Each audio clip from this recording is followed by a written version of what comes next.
Olá, eu sou Eduardo Costa, nós estamos iniciando mais uma Versão Cristã, um programa que tem por objetivo trazer para vocês temas da atualidade a partir da perspectiva bíblica, aquilo que nós chamamos de cosmovisão cristã. Hoje o nosso tema é a cosmovisão cristã e os seus impactos na educação. Para debater o tema conosco, nós convidamos o professor, mestre em Direito, escritor, Elden Borges, que está aqui conosco, já participou inclusive de alguns programas conosco, e vai debater o tema conosco. Temos também como participante a nossa sempre presente Paula Andrade, especialista em regulação, advogada, e o nosso querido amigo Daniel Berg, do Instituto Aviva. Como de praxe, nós vamos iniciar o nosso programa de hoje lendo um pequeno versículo bíblico, que tem tudo a ver com o que nós vamos trabalhar hoje, que está lá em 2 Coríntios, capítulo 10, versículo 5, e diz o seguinte: destruímos argumentos e toda a pretensão que se levanta contra o conhecimento de Deus, e levamos cativo todo pensamento para torná-lo obediente a Cristo. Elden, é uma alegria muito grande tê-lo conosco mais uma vez, e para debater um tema que eu acho que é fundamental hoje para aquele estudante que está no ensino médio, estudante universitário, para quem tem um interesse na área acadêmica, mas para toda a sociedade também. Afinal de contas, qual é a importância da educação, do cristianismo na educação? Mas antes de abordar o tema, acho que é importante para quem está nos assistindo entender, primeiro, o que é a cosmovisão cristã e de que forma a cosmovisão cristã dialoga com a educação. Obrigado pelo convite, Eduardo. É uma grande alegria para mim sempre estar aqui com vocês. E eu acho que esse é um tema fundamental para todo estudante, principalmente universitário, mas para todo estudante, todo cristão que se interessa por educação. Esse é um tema com certeza primordial. Mas eu acho que uma pergunta inicial que a gente tem que responder, então, que é cosmovisão, né? Então, bora tentar responder isso para entender como é que isso se relaciona com a ideia de cosmovisão cristã e educação, né? Então, a cosmovisão, em geral, é uma coisa que todas as pessoas têm. Então, tem um autor, que é Francis Schaeffer, que diz que desde a pessoa que limpa um local até um grande professor universitário, todos têm uma cosmovisão. Todos nós temos. Que nada mais é do que um compromisso que nós temos da nossa mente, do nosso coração, com aquilo que a gente considera como o mais fundamental na vida. E todos nós lidamos com a realidade, lidamos com outras pessoas, lidamos com conhecimento a partir dessa perspectiva. Então, um filtro a partir do qual eu enxergo o mundo. E, obviamente, para um cristão, esse filtro é a palavra de Deus. Isso muda todas as coisas. Então, a forma como você enxerga o mundo muda como você lida com as pessoas, muda como você enxerga o conhecimento, como você enxerga a ciência, como você enxerga a educação. E a cosmovisão cristã, ela oferece para o cristão uma forma totalmente distinta de enxergar a educação. O cristianismo é uma religião que nos chama a estudar, que nos chama a usar a nossa inteligência como nenhuma outra religião faz. Então, acho que esse é o ponto principal que nós temos que saber sobre isso, né? A cosmovisão cristã, ela muda radicalmente a forma como nós lidamos com a nossa inteligência. Muito bem, você colocou uma questão que eu acho fundamental, porque nós já falamos, inclusive nós tivemos um programa anterior aqui, quem quiser pode consultar inclusive no YouTube esse programa, onde nós falamos o que é cosmovisão, o que é cosmovisão bíblica, cosmovisão cristã, e nós vimos, como você mesmo falou, que a cosmovisão é um filtro. Eu gosto muito de uma frase, né, que é a lente com a qual nós enxergamos o mundo, e muitos não percebem isso. Nós, quando olhamos uma questão do dia a dia, quando nós olhamos uma questão da política, da economia, um fato social, nós temos a tendência de analisar isso a partir da nossa lente, da nossa perspectiva, e o cristão, ele tem uma perspectiva muito particular e muito própria. E você colocou que essa perspectiva cristã tem um impacto na forma como o cristão vê a educação. E aí a pergunta é, como é que o cristão vê a educação? É muito interessante, Eduardo, que a gente tem, para compreender como o cristão lida com a educação, né, como outras religiões, né, lidam com a educação. As outras religiões, em geral, elas são religiões que a gente vai dizer assim, ritualistas. O que é que significa isso? Você pratica o ritual, você se envolve de uma certa prática religiosa e isso é suficiente. Mas o cristão não. O cristão ele é chamado a crer em uma certa doutrina. todo novo convertido ao cristianismo ele é chamado ao quê? A aprender doutrinas básicas. Não importa qual a religião, não importa qual vertente, melhor dizendo, do cristianismo. Cristianismo protestante tradicional, cristianismo protestante pentecostal, catolicismo, todos os cristãos são chamados a aprender doutrinas básicas. O que é que significa isso? Todo cristão é chamado a usar a sua inteligência. E isso nos torna, então, uma religião que nos incentiva a pensar. E aí ele diz assim, não, mas pensar só em aspectos religiosos? Não. Pensar sobre tudo. O cristianismo é uma religião que nos chama a refletir. Então, só trazendo já para uma questão um pouco mais específica sobre educação, o cristão ele é chamado a ver o mundo como obra de Deus. Qual é o impacto disso na vida do cristão? Ele é chamado a estudar essa obra de Deus. Por isso o cristão produz ciência. Por isso que o cristão vai estudar o mundo também. Porque ele vê isso como obra de Deus. Então, tanto no aspecto mais doutrinário, quanto no aspecto científico propriamente dito, o cristão ele é chamado a estudar, usar sua inteligência e produzir conhecimento. Helder, e você falando isso, trazendo isso para a gente, eu estou lembrando aqui que desde da minha tenridade, eu nasci num berço cristão, num berço evangélico. A gente participa da igreja e participa todo domingo da Escola Bíblica Dominical. E eu acredito que há 52 anos eu participo de Escola Bíblica Dominical. E a gente é ensinado e precisa estar aprendendo cada vez mais da Bíblia. E cada vez que a gente adquire um conhecimento que a Bíblia traz para a gente é como que testasse esse conhecimento no mundo, porque a gente precisa trazer essa informação, esse aprendizado e expor para o mundo, trazer para o mundo, colocar, fazer valer para o mundo. E quando a gente cresce, a gente pega a palavra e usa ela como o nosso filtro de vida. Tudo aquilo que chega para o cristão, ele coloca a Bíblia e vê se bate, vamos dizer assim, vê se dá match. Porque a Bíblia ela é a verdade para o cristão. Então, tudo que vem para o cristão, ele usa a Bíblia como filtro. E eu acho que é isso que faz com que o cristão se esforce um pouco mais para estudar. Então, qualquer assunto, qualquer questão que é trazida para o cristão, ele corre para a Bíblia. Ou deveria correr, né, Berg? Ou deveria correr. Aí o Helder vai falar para a gente como é que são os tipos de cristão. Mas a Bíblia, sim, ou deveria ser, como diz o Eduardo, a base de conhecimento para todo cristão. A palavra de Deus diz assim, que o princípio da sabedoria é o temor de Deus. E a gente só vai ter esse respeito e essa dedicação a Deus se a gente conhecer a palavra. E eu acho que é por isso que a gente tem que meditar. A palavra mesmo diz, nós devemos meditar na palavra de dia e de noite.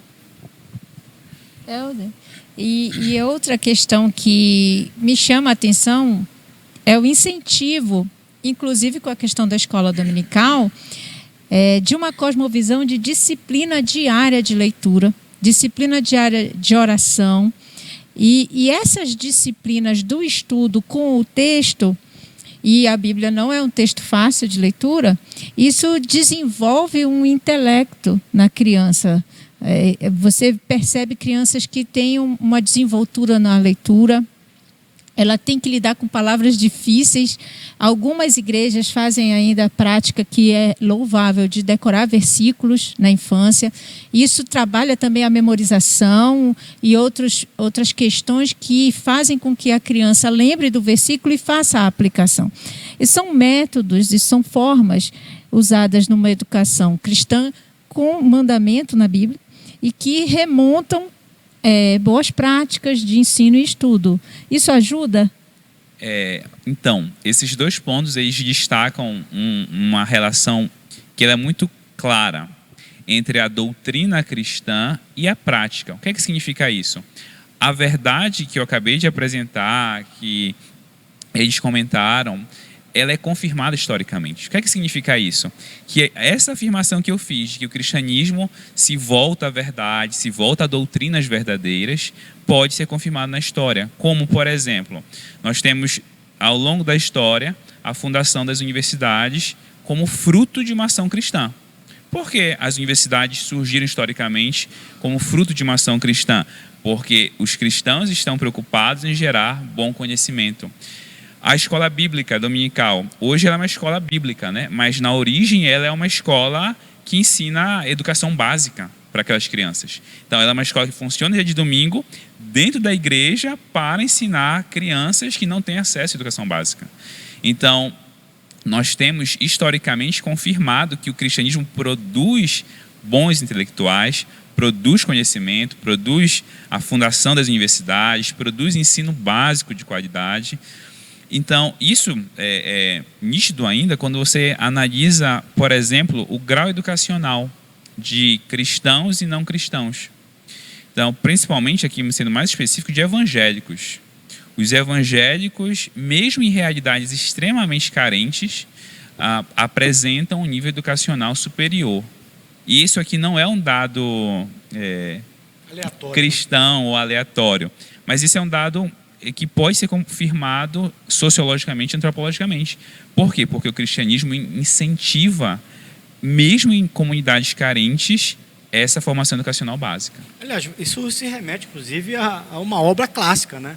A Ética Protestante e o Espírito do Capitalismo, do Max Weber.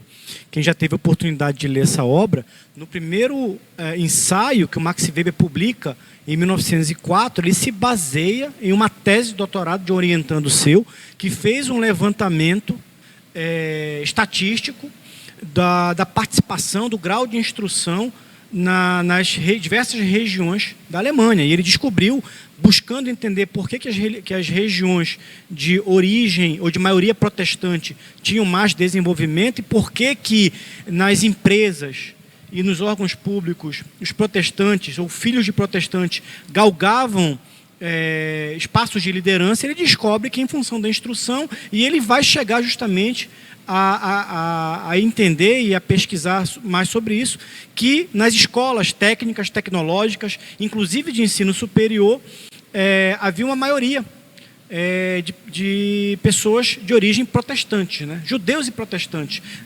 Então isso ajuda a entender um pouco por que as regiões de maioria protestante tiveram um maior nível de desenvolvimento. E uma coisa que você tocou, que eu acho que é importante também, Helder, que eu queria até explorar um pouco mais contigo, talvez não nesse bloco, talvez no próximo bloco.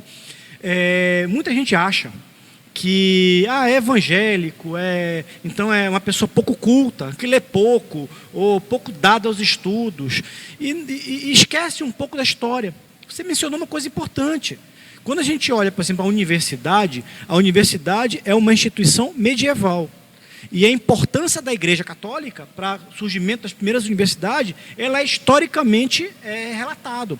E quando você vai nos Estados Unidos, por exemplo, que tem hoje as maiores universidades do mundo, as universidades, 90% das universidades americanas têm origem em instituições confessionais protestantes, não é isso? E não só nos Estados Unidos. No Brasil, as universidades particulares de ponta são de origem cristã.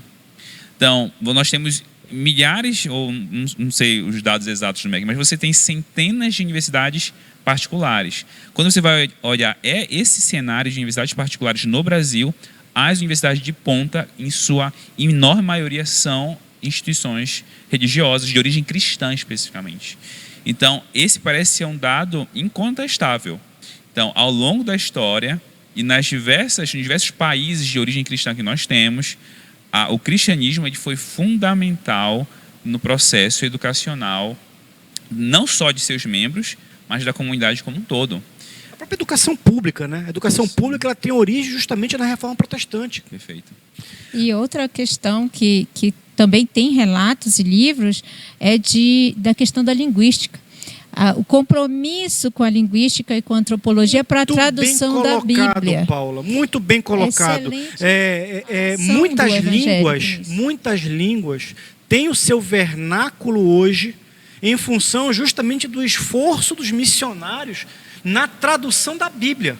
Então, você tem, por exemplo, línguas que, inclusive hoje no Brasil, línguas neste momento sendo dos povos estudadas, originários que estão tendo justamente a sua preservação em função do esforço de muitos missionários em traduzir a Bíblia para essas línguas.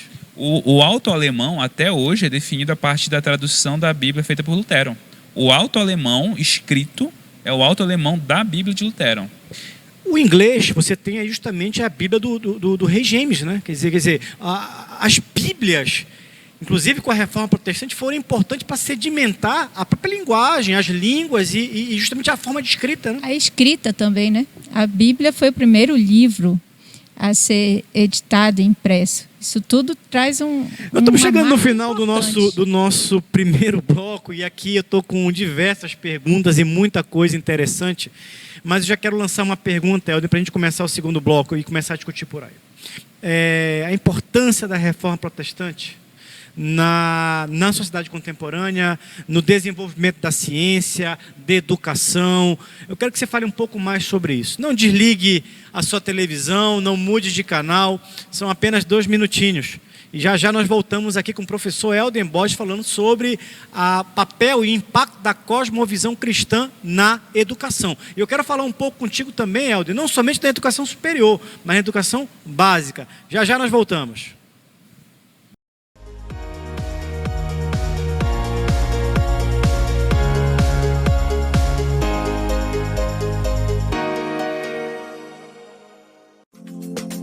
A Calman Brasil Calibração e Manutenção é uma empresa com excelência em calibração, manutenção e testes em instrumentos de medição, equipamentos e mangueiras. A calibração dos equipamentos é atividade vital e deve ser realizada frequentemente. E a Calman é o lugar ideal. Possui certificação ISO 9001, tem laboratórios equipados com padrões modernos. Nossos técnicos são qualificados e possuem treinamento e o equipamento necessários para oferecer teste e calibração de qualidade. Calman Brasil, calibração e manutenção do jeito certo. A Ótica Visão Saúde oferece para sua família a melhor experiência no segmento óptico. Nossas armações são atualizadas semanalmente e nosso portfólio conta com acessórios, óculos solares, lentes de contato, além de todos os produtos varejista ópticos. Aceitamos todos os cartões de crédito em até 18 vezes e planos com até 50% de desconto. Venha e fale com um dos nossos consultores. Teremos um imenso prazer em atender você e sua família. Ótica Visão Saúde, excelência em saúde visual.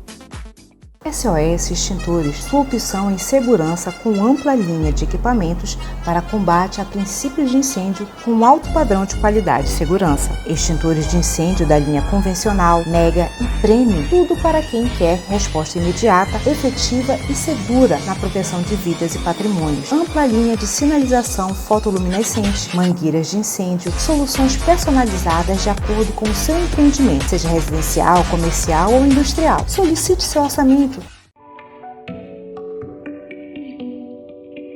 Somos a loja Varejão Frango. Trabalhamos com qualidade e com o menor preço da cidade. Atuamos no ramo de frango vivo, abatido na hora, com variados tipos de corte e galeteria. Nosso produto vai para a sua mesa com a procedência de qualidade do produtor para o consumidor. Estamos localizados em Coraci, na feira da 8 de maio, trabalhando e inovando para atender melhor os nossos clientes.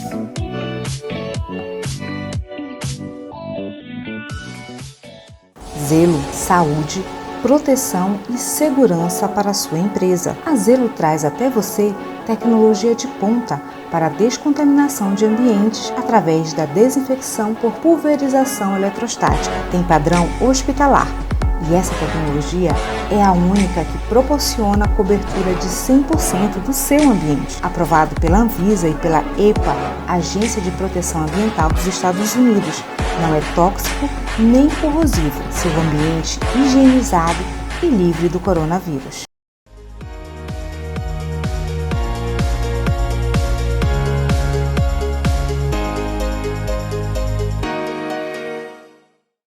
bem, nós voltamos com o nosso segundo bloco do programa Versão Cristã e hoje discutindo a cosmovisão cristã e seu impacto na educação. Como convidado, nós estamos recebendo o professor Helden Borges. Helden, nós fechamos o bloco anterior falando um pouco da questão do impacto do cristianismo no desenvolvimento das universidades, mas eu queria aprofundar um pouco mais esse debate contigo. Afinal, de que forma a reforma protestante foi importante para o desenvolvimento da ciência, para a formação da sociedade contemporânea, para a educação superior e também para a educação básica? Excelente pergunta, Eduardo. A gente tem aqui pelo menos 2 pontos importantes a destacar. O primeiro ponto é o dogma ou a afirmação da reforma protestante de apenas a Escritura, ou só a Escritura. O que é que significa isso? Significa que todo cristão ele tem que ter acesso à palavra de Deus e ele tem o dever e a responsabilidade de estudar e examinar a palavra de Deus. Qual a consequência disso? Ele tem que ter acesso a ela, ele tem que ler, ele tem que saber ler a palavra de Deus e ler tanto no sentido de ser alfabetizado quanto de conseguir compreender a palavra. E isso retira o fardo de simplesmente aceitar uma autoridade cega. Ou seja, de simplesmente reproduzir aquilo que me foi ensinado. Eu preciso aprender, eu preciso estudar e eu preciso avaliar aquilo que me é dado, aquilo que me é afirmado. Então, isso coloca dentro do protestantismo um tipo de espírito, um tipo de movimento que me incentiva de novo a usar a minha inteligência, a usar a minha mente.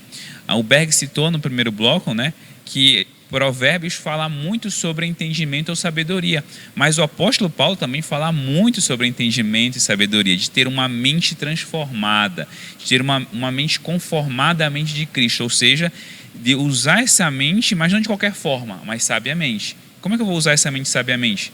Aprendendo a palavra de Deus. Então esse é um ponto importante. O segundo ponto importante que a reforma transforma, muda radicalmente eu como cristão, eu tenho uma vocação. E essa vocação não é necessariamente ser um sacerdote ou ser membro do clero, mas eu como sapateiro, a afirmação clássica que atribui a Lutero, eu como sapateiro tenho uma vocação cristã e eu tenho que usar aquilo que eu aprendi, aquilo que eu sei de Deus na minha vocação. Então o cientista, o cristão que está fazendo ciência, ele tem que ser um bom cientista para que ele exerça naquela sua área a sua vocação cristã. Isso, então, instiga novamente o cristão, por exemplo, que vai ser acadêmico, a ser um grande acadêmico. Então, os grandes cientistas que nós temos no início da Idade Moderna, todos eles são cristãos. Aliás, quando você olha o ranking dos ganhadores do Prêmio Nobel, a grande maioria são cristãos e judeus. Sim. Então, existe uma falsa crença de que para você ser um bom cientista, você tem que ser ateu. Exatamente. E não só aí em âmbito de... E aí, claro, isso é um excelente exemplo, né? Âmbito de grandes cientistas premiados, mas... E aí, respondendo a tua pergunta, né? Como é que isso influenciou a educação básica, por exemplo? O protestantismo, ele trabalhou, portanto, na educação básica. Então, ele também tem grandes contribuições no ensino superior, mas a educação básica, e aqui eu não estou exagerando ao afirmar isso, ela é essencialmente uma criação protestante. Por quê a preocupação protestante com a educação básica? Porque eu preciso ensinar desde a infância a criança a ler a palavra de Deus, estudar a palavra de Deus e conseguir compreendê-la. Por isso, eu preciso alfabetizar crianças. Inclusive, algumas igrejas têm por hábito, ao apresentar crianças nos cultos de apresentação, os pais se comprometerem na comunidade a ensinar e alfabetizar seus filhos. Então, existe um compromisso diante da sociedade, diante de Deus principalmente, e com aquela criança de que vai orientá-la com a educação e com o ensino, né? Isso é confirmado, olha só que interessante, isso é confirmado por pesquisadores que não são cristãos. Então, um pesquisador, Juliano Speyer, que diz assim, foi fazer uma pesquisa em uma comunidade carente no interior do Brasil, que não tinha a ver com protestantismo, com fé evangélica, mas ele constatou uma coisa muito interessante. Nessa pequena comunidade no interior do país, as pessoas adultas alfabetizadas frequentavam cultos evangélicos. o ponto em comum entre pessoas adultas evangelizadas nessa comunidade carente é que elas frequentavam o culto evangélico. E aí foi se perguntar por quê, né? Por que há essa diferença, essa distinção dentro dessa comunidade? Porque nessas igrejas evangélicas você tinha uma preocupação em alfabetizar esses adultos para quê? Para que eles possam ler a palavra de Deus. Isso, professor, que o senhor traz faz eu lembrar de algumas coisas também. Eu tô gostando muito dessa entrevista. Quando a gente está numa igreja e muitas vezes o pastor, que é a maior autoridade, ele está ali no púlpito, ele diz assim, olha, mesmo aquilo que eu falar, mesmo aquilo que eu estiver dizendo aqui, não confiem, consultem a Bíblia, porque o que vale é o que está na Bíblia. Então, se o que eu estiver falando aqui não estiver na Bíblia, não sigam. Esse é o grau de comprometimento que um cristão tem que ter com a Bíblia. E a palavra de Deus, ela diz o seguinte, que quando você for desenvolver qualquer tipo de trabalho, não deve fazer de forma displicente, mas tem que fazer como se estivesse fazendo para o próprio Deus. Então isso traz para o cristão uma responsabilidade e uma qualidade de entrega daquilo que ele está fazendo muito grande, porque ele tem que estar fazendo aquilo para Deus. E isso com certeza força ele a se esforçar mais, a buscar mais, a estudar mais e a aprender mais, para sempre estar agradando a Deus em tudo aquilo que ele fizer. A gente consegue enxergar isso? Nesse nível assim a sua pesquisa, professor? Isso fica muito claro, né? A gente chama, é um chamado à excelência, né? Então, dentro das comunidades protestantes, isso é muito nítido, né? Você tem ali um chamado a que o cristão, nesse viés aí protestante da reforma, né? De que a sua atividade é a sua vocação cristã. Então, você tem um chamado à excelência, você tem que fazer aquilo bem. Voltando a essa pesquisa que eu citei, esse mesmo pesquisador ele vai identificar que naquela comunidade carente, os jovens que conseguiram chegar à universidade vinham de famílias evangélicas. Então, olha só que interessante. Você tem adultos ali numa realidade em que você tem um grande número de adultos analfabetos. Os poucos adultos alfabetizados, em sua maioria, são frequentadores de comunidades de igrejas evangélicas. E essas famílias que foram alcançadas pela educação ensinam os seus filhos e esses filhos têm acesso ao ensino superior. Então, o Eduardo, que também é professor universitário, ele deve ter a mesma percepção que eu tenho. Que percepção é essa? De que muitos dos nossos alunos de graduação, que possuem algum tipo de destaque em algumas habilidades e competências que nós precisamos no ensino superior, vieram de famílias evangélicas. Por que isso? Porque ali, de novo, com todo esse fundamento espiritual, mas isso é materializado em que ele aprende a ler, ele aprende a se comunicar, ele tem habilidades sociais que muitos não cristãos ou de outras origens não conseguem ter. Onde ele recebe esse conjunto de habilidades? Dentro da igreja. E aí várias atividades, né? Não só a leitura, são propiciadas pela comunidade. E o senhor falando isso, eu lembro que o meu filho, ele aprendeu as palavras com 3 anos de idade e ele aprendeu a ler com 4 anos. Por quê? Porque a gente tinha o hábito de ler a Bíblia junto com ele e de cantar hinos também, usando a harpa cristã. E ele ia aprendendo as palavras ali. Então, rapidamente ele conseguiu aprender a ler. Então, ele passou assim, quase que escorraçado da alfabetização, porque ele não aguentava aprender tudo aquilo de novo. Já passaram ele logo para a 1ª série. E eu nem tinha me tocado para isso, não tinha dado muita importância para isso, porque parecia uma coisa normal. E o senhor está dizendo que não é, né? E um outro testemunho que eu já ouvi falar também foi que uma senhora já acima de 70 anos, analfabeta, ela conheceu a Jesus, entregou a sua vida a Jesus, começou a aprender e as pessoas liam a Bíblia para ela. E ela só tinha acesso àquelas palavras se alguém lesse para ela. Então ela se esforçou e aprendeu a ler sozinha para poder ter acesso à Bíblia e se alimentar daquela palavra de Deus. Quero puxar uma outra questão que agora me ocorreu, Berg, que quando a gente fala, por exemplo, de educação, e a gente lembra muitas vezes da educação clássica, né? Educação que veio lá do movimento escolástico. A gente fala muito em educação hoje na questão do ler, mas não é só isso.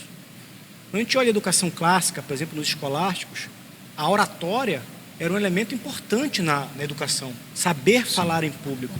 E aí eu me lembrei, Helder, que quando a gente está na universidade, quando tem um seminário, uma apresentação, um debate, normalmente os alunos de berço cristão, eles têm uma facilidade de comunicação, de oratória muito maior.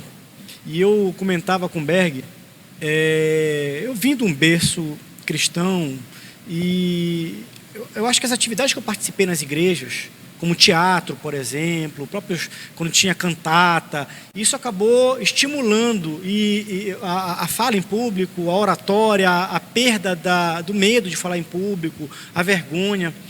E eu vejo que a escola bíblica é importante também para isso. Qual é o teu sentimento em relação a isso? É na mesma direção dos teus apontamentos, né? Então, coisas que a pedagogia moderna diz que descobriu, né, é uma prática já comum no ambiente de uma igreja evangélica, de uma comunidade evangélica. Então, por exemplo, algumas vertentes pedagógicas dizem, não, eu preciso integrar diferentes faixas etárias para elas conseguirem aprender habilidades distintas umas com as outras. A igreja faz isso há muito tempo, porque a igreja ela faz uma criança, por exemplo, conviver com outras faixas etárias, ela agrupa essas faixas etárias e aí elas vão aprendendo umas com as outras. Então, habilidades como de socialização, oratória, isso é um ponto muito visível em alunos de origem evangélica. Música, né? Música, excelente. Então, a gente tem dados no Brasil interessantes. Então, a esmagadora maioria dos que compõem orquestras no Brasil são de origem evangélica, porque o evangélico ele incentiva isso e essa é uma necessidade da igreja, então a igreja incentiva isso. E aí você tem evangélicos, que às vezes é de uma comunidade de novo carente, e pessoas de classe média alta, porque é o único nível que consegue investir em música nos seus filhos. Então olha só o que a igreja é capaz de fazer, e aí a gente pode pegar o Estado não consegue fazer, que as outras políticas que não seja a igreja não consegue fazer. É por isso que esse autor que eu citei, Juliano Spy, vai dizer que a igreja evangélica ela é um estado de bem-estar social paralelo e que funciona. Diferente do que o Estado propõe fazer e não consegue. E dentro dessa ótica, o que se fala hoje, está em voga a parceria com o terceiro setor, né? O terceiro setor, a importância, como o Estado tem que interagir com ele. O terceiro setor, igreja, funciona, traz paz social, é um fator psicossocial importante na convivência social. Muitas questões, sim, e erros podem acontecer eventualmente, mas ele também media conflitos. Você chega na igreja, você vai ter pessoas que vão ouvir situações, vão tentar resolver, vão tentar trazer soluções. E isso envolve conhecimentos, habilidades e atitudes, coisas que hoje se debate muito com relação à gestão, tanto na atividade privada quanto na pública. E você desenvolve dentro da igreja. Você consegue trazer pessoas que buscam paz, porque a própria Bíblia estabelece princípios. Você tem que manter paz com as pessoas. Então, essa questão da ética, que é passada desde pequenininho, ela é exigida pela excelência. E isso reflete na sociedade? Você percebe isso no estudo que você fez?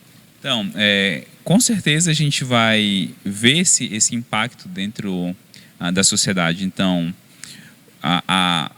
você ter uma educação como a educação cristã, uma educação baseada em princípios, incluindo princípios morais, vai gerar nesse aluno um maior nível de comprometimento, tanto com a educação, mas um nível de comprometimento com a sociedade, por exemplo. Um aluno cristão é um aluno que, por exemplo, aprendeu a viver em comunidade. Então, ele aprende que o seu comportamento está sujeito a limites, precisa estar sujeito a uma autoridade, entre outros aspectos, que hoje nós julgamos tão necessários em nossa sociedade, que, de novo, são oferecidos dentro de uma comunidade cristã. Muito bem, Helder. Nós estamos caminhando já para o final desse bloco, e eu quero que rapidamente tu abordes uma questão. Nós estamos falando de educação, de cristianismo, mas quem está nos assistindo dificilmente consegue entender, e aí eu vejo que muitos enxergam o protestantismo ou os evangélicos como sendo uma coisa só. E nós temos diferenças de linhas, inclusive doutrinárias, de formas, até de ensinamento do comportamento social, etc.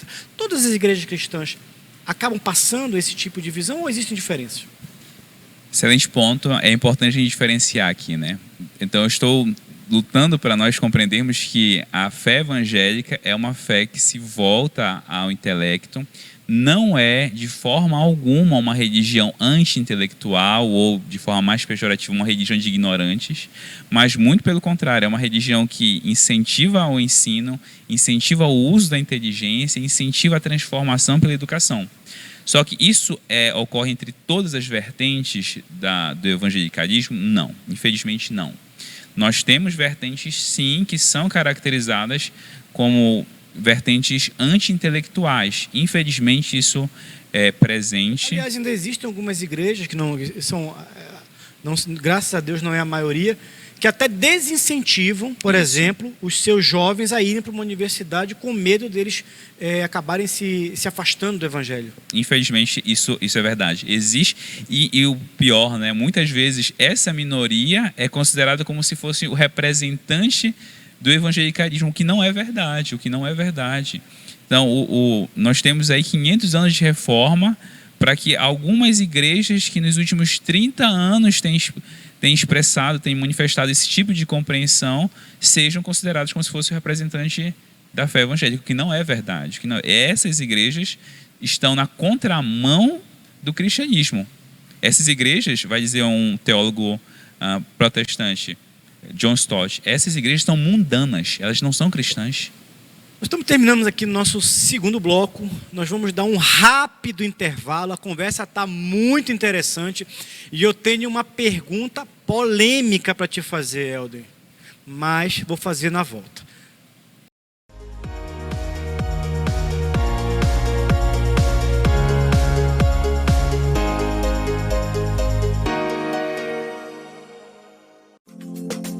A Calmon Brasil Calibração e Manutenção é uma empresa com excelência em calibração, manutenção e testes em instrumentos de medição, equipamentos e mangueiras. A calibração dos equipamentos é atividade vital e deve ser realizada frequentemente. E a Calmon é o lugar ideal. Possui certificação ISO 9001, tem laboratórios equipados com padrões modernos. Nossos técnicos são qualificados e possuem o treinamento e o equipamento necessários para oferecer teste e calibração de qualidade. Calmon Brasil, calibração e manutenção do jeito certo. A Ótica Visão Saúde oferece para sua família a melhor experiência no segmento óptico. Nossas armações são atualizadas semanalmente e nosso portfólio conta com acessórios, óculos solares, lentes de contato, além de todos os produtos varejista ópticos. Aceitamos todos os cartões de crédito em até 18 vezes e planos com até 50% de desconto. Venha e fale com um dos nossos consultores. Teremos um imenso prazer em atender você e sua família. Ótica Visão Saúde, excelência em saúde visual. SOS Extintores, sua opção em segurança com ampla linha de equipamentos para combate a princípios de incêndio com alto padrão de qualidade e segurança. Extintores de incêndio da linha convencional, mega e premium, tudo para quem quer resposta imediata, efetiva e segura na proteção de vidas e patrimônios. Ampla linha de sinalização fotoluminescente, mangueiras de incêndio, soluções personalizadas de acordo com o seu empreendimento, seja residencial, comercial ou industrial. Solicite seu orçamento. Somos a loja Varejão do Frango. Trabalhamos com qualidade e com o menor preço da cidade. Atuamos no ramo de frango vivo, abatido na hora, com variados tipos de corte e galeteria. Nosso produto vai para a sua mesa com a procedência de qualidade do produtor para o consumidor. Estamos localizados em Coraci, na feira da 8 de maio, trabalhando e inovando para atender melhor os nossos clientes.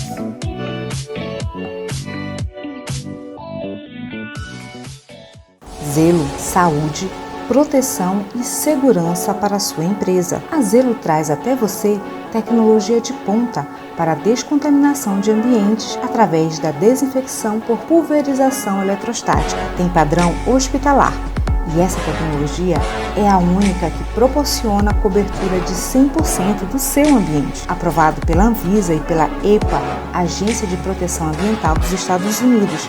Não é tóxico nem corrosivo. Seu ambiente higienizado e livre do coronavírus.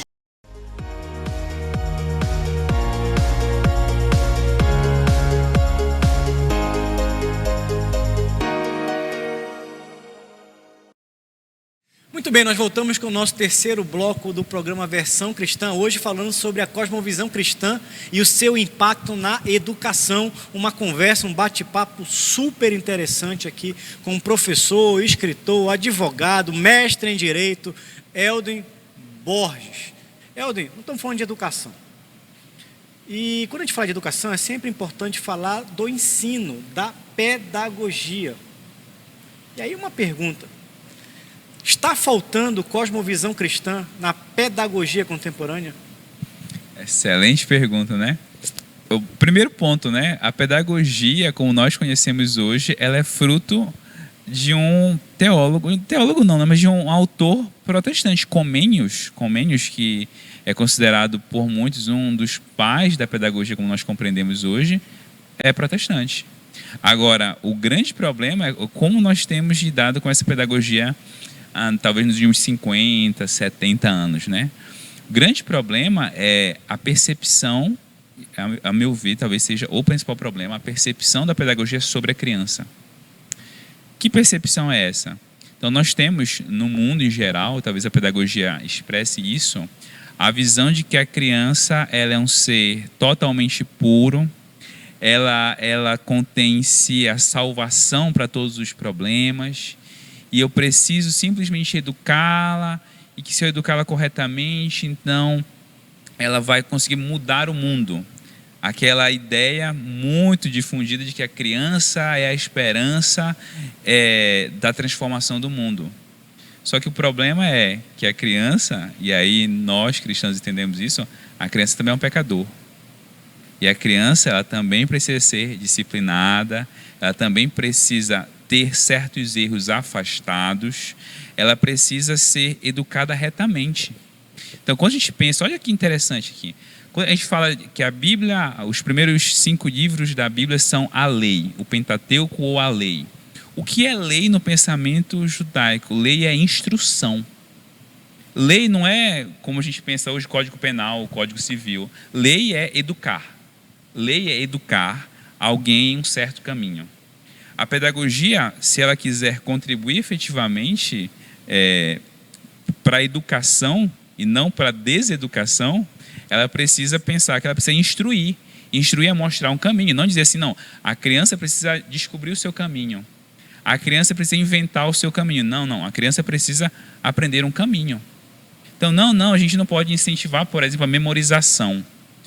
Eu não posso ensinar gramática para a criança, eu tenho que ensinar interpretação de texto, para ela dizer o que ela acha sobre aquilo. Não, eu preciso ensinar fatos, gramática, eu preciso ensinar memorização, porque eu preciso ensinar como devem ser as coisas. Você não consegue fazer como boa parte não só a pedagogia, mas da educação moderna faz, que é dizer para o aluno, faça do seu jeito, faça conforme você acha que está certo. Isso não é educação, isso é deseducação. Tem uma frase de um autor que eu acho sensacional, que é C.S. Lewis, que ele diz assim, a tarefa do educador, do verdadeiro educador, não é derrubar florestas, é irrigar desertos. Mas isso que tu estás falando aí, Elden, é um negócio que faz a gente inevitavelmente pensar na nossa educação e no nosso processo educacional que hoje é colocado para nossas crianças no Brasil.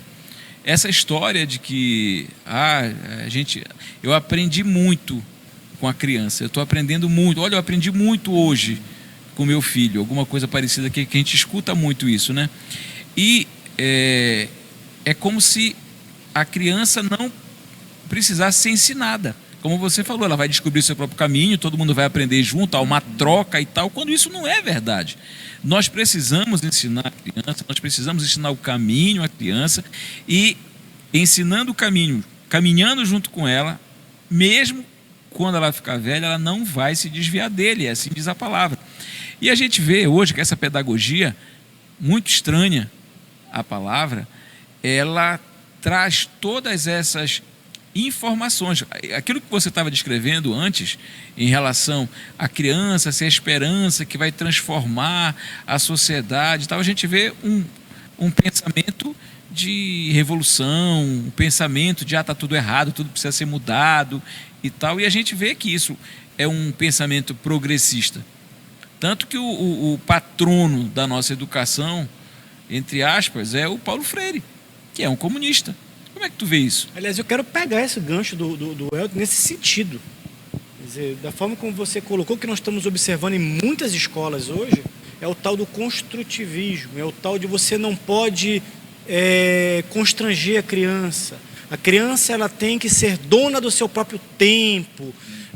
Você não pode gerar muitas vezes determinados tipos de correções, porque isso pode gerar traumas na criança. E ao mesmo tempo que você vê, como o Berg colocou aqui primorosamente, é uma hegemonia da pedagogia crítica. Isso. Você está criando, portanto, na pedagogia crítica, o agente revolucionário de uma cultura revolucionária. A pergunta que eu quero que você comente a fala do Berg, mas acrescente com a minha pergunta é: a pedagogia crítica, ou essa visão do Paulo Freire, dialoga com a cosmovisão cristã ou é antagônica? É totalmente antagônica, né?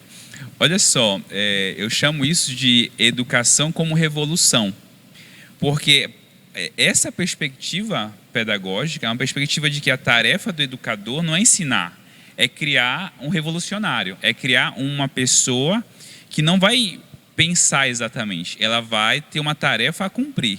E qual é a tarefa a cumprir? É transformar o mundo. É muito engraçado que essa pedagogia diz assim: eu tenho que ensinar o meu aluno a ser crítico, mas crítico se concordar comigo, porque se o meu aluno não concordar comigo, ele não é crítico o suficiente. Isso não existe, porque a tarefa da educação não é essa. A tarefa da educação é você conseguir formar ajudar a criança ou adolescente a formar uma certa compreensão básica sobre o mundo. Então, e aqui eu vou aproveitar e entrar em um outro ponto polêmico, né? Então, matemática. O que é matemática? É você ensinar uma estrutura lógica que existe em qualquer lugar, porque ela simplesmente é uma construção lógica. Não, mas eu preciso ensinar afromatemática para o meu aluno. Afromatemática. Mas por quê? É uma outra matemática? Por que eu vou ensinar isso? Não, porque eu preciso ensinar na matemática um pensamento crítico. Não, ok, que você ensine que a matemática se expressou de diversas formas, de diversas culturas, é uma coisa. Mas é essa a tarefa de um professor de matemática, por exemplo? É essa a missão dele? Não, eu preciso ensinar ao meu aluno que a gramática ela é machista. Ela é machista. Mas essa a tarefa de um professor de português? É essa a missão dele? Ou é conseguir fazer com que o aluno entenda o mínimo para que ele consiga usar ferramentas mínimas para compreender minimamente um texto, que é uma coisa que os nossos alunos não conseguem fazer, infelizmente. Inclusive nas universidades. Isso que eu ia dizer. Então, infelizmente, a realidade é essa. E, não, a culpa é do baixo salário do professor do ensino básico. Não, obviamente o salário do professor de ensino básico é baixo. Isso eu não estou questionando. Mas relacionar as duas coisas é, no mínimo, incoerente, é no mínimo inocente, né? Para não dizer má fé. Porque uma das grandes causas que nós temos na educação, uma das grandes causas do problema que nós temos na educação superior é porque o nosso aluno não chega com conhecimentos básicos de história, de gramática, de matemática, dependendo do curso. Português, né? Ele sabe criticar. Mas como você criticar o que você não conhece?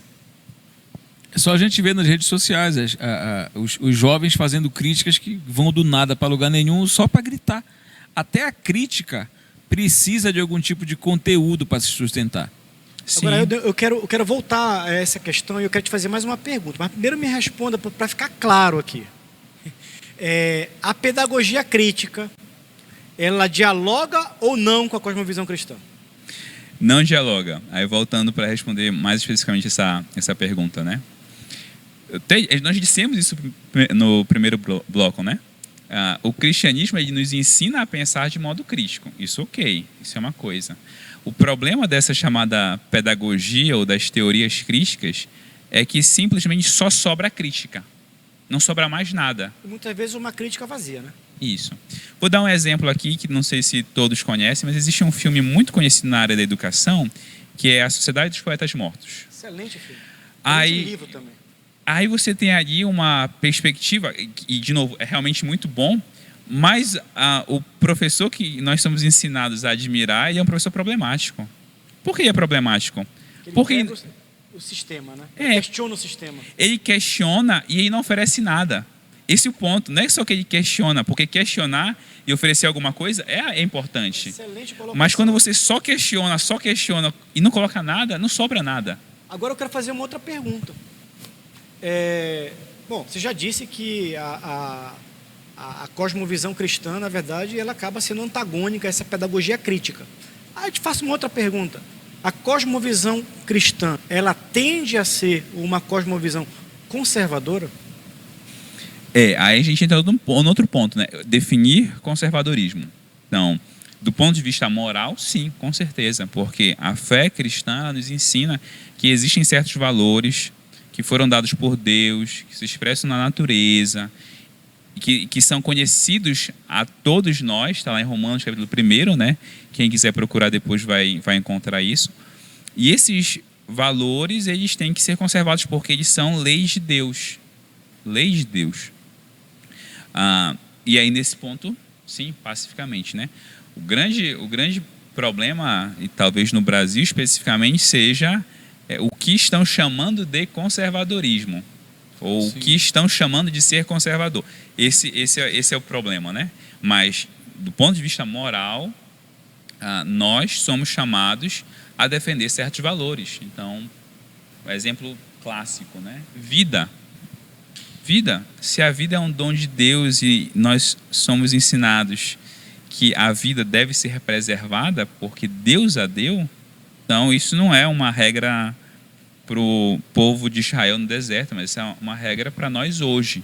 Isso definitivamente. Isso impacta o momento da concepção para a gente, e aí as discussões que há sobre aborto e outras questões que questionam o conservadorismo evangélico, né? Isto impacta a pena de morte e algumas questões que são polêmicas e em discussão. Isso impacta na forma como nós educamos os nossos filhos, e aí voltando para a educação, com relação a esses valores. E quando eles estão num ambiente fora de igreja, que eles vão defender esses valores, você como professor percebe que esse aluno, essa pessoa com essa cosmovisão cristã, ele chega a sofrer algum tipo de constrangimento por conta do posicionamento dele? É aquele ponto sobre o pensamento crítico, né? O pensamento é crítico desde que você concorde com o pensamento crítico. Então, a gente diz assim, né?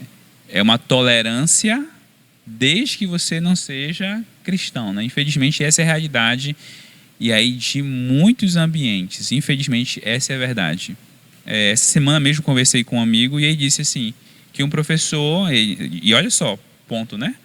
Ele chegou com um livro de teologia na sala para assistir uma aula de direito, e aí o professor viu o livro em cima da mesa dele. E o professor parou a aula e começou a confrontar o aluno sobre o livro. Mas não, olha só o ponto, não é dialogar com o aluno, é confrontar o aluno.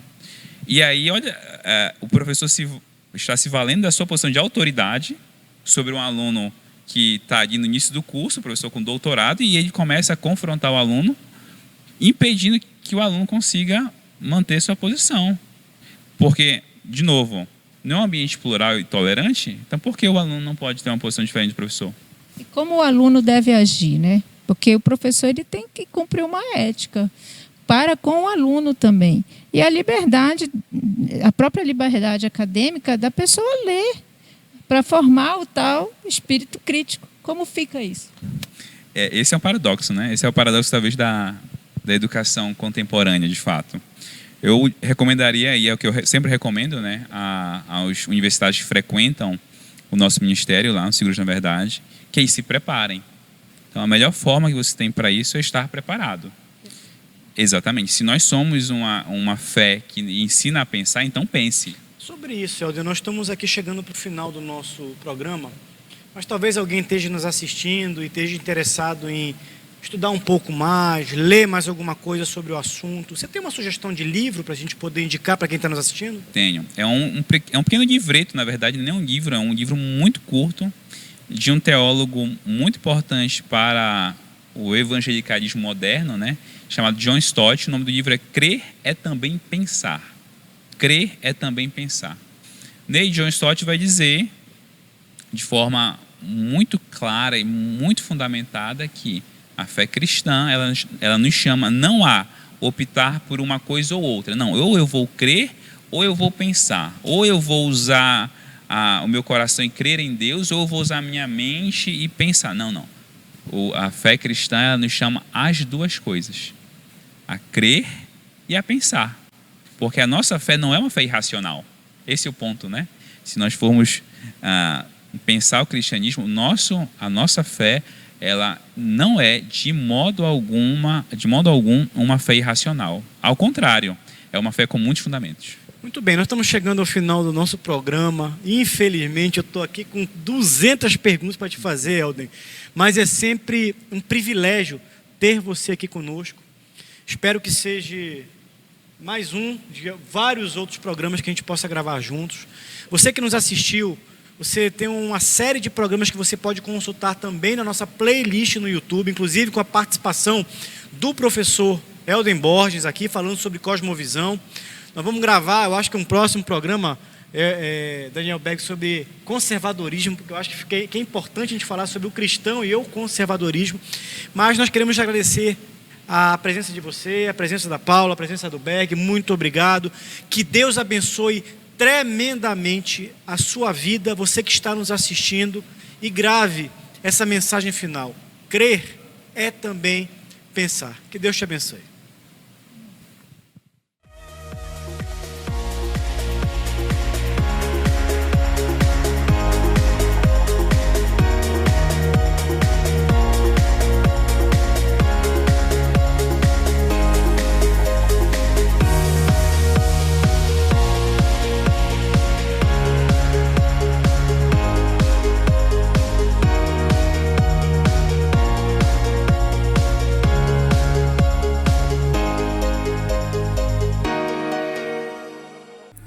Este programa é um oferecimento